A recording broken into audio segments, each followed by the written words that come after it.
Assalamualaikum warahmatullahi wabarakatuh.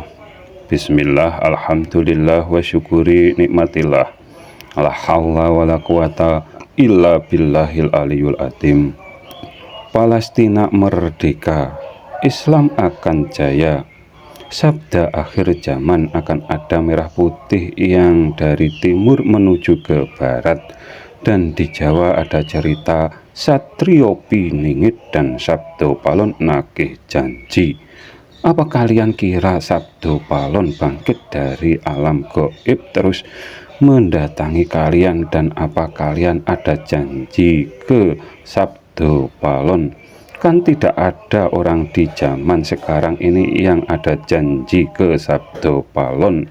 Akan tetapi semua manusia yang dilahirkan ke muka bumi ini telah bersaksi dan menyatakan hanya Dia yang berhak dituhankan dan untuk dilaksanakan atau dilakukan di kehidupan ini agar sampai akhir hayatnya tetap iman Islam.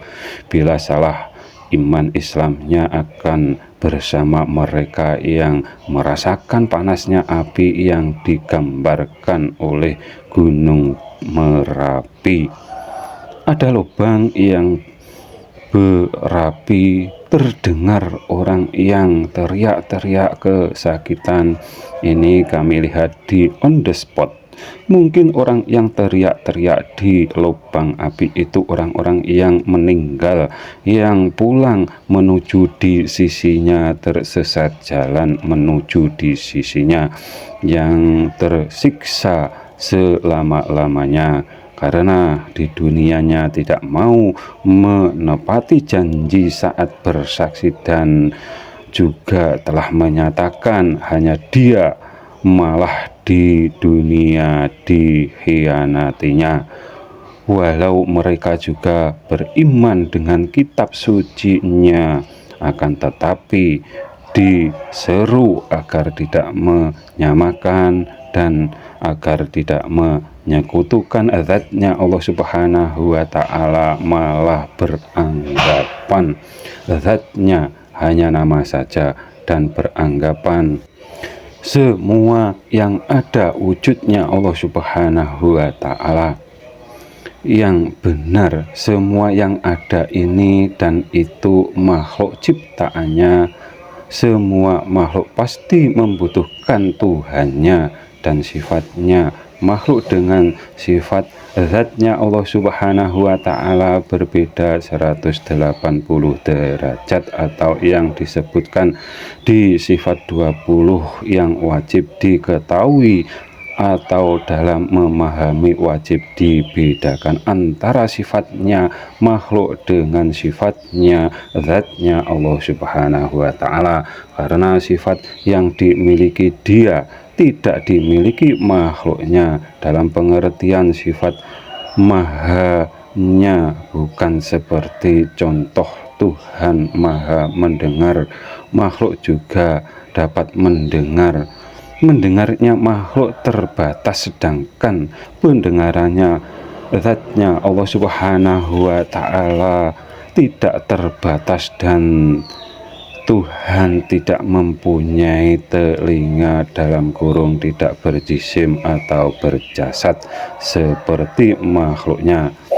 Merah putih akan berkibar dari timur menuju ke barat. Apa kalian kira cuma sekedar hanya kain merah dan putih yang dijahit dan diikat di tongkat dan dibawa menuju ke barat saja?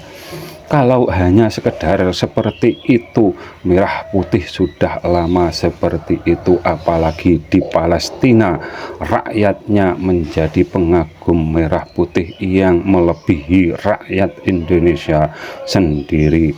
Merah putih yang akan berkibar menuju ke barat, semua manusia akan sadar, dan bukan hanya umatnya baginda Nabi Muhammad Shallallahu Alaihi Wasallam, akan tetapi semua manusia sadar bahwa manusia dalam dirinya ada kedua simbol merah dan putih.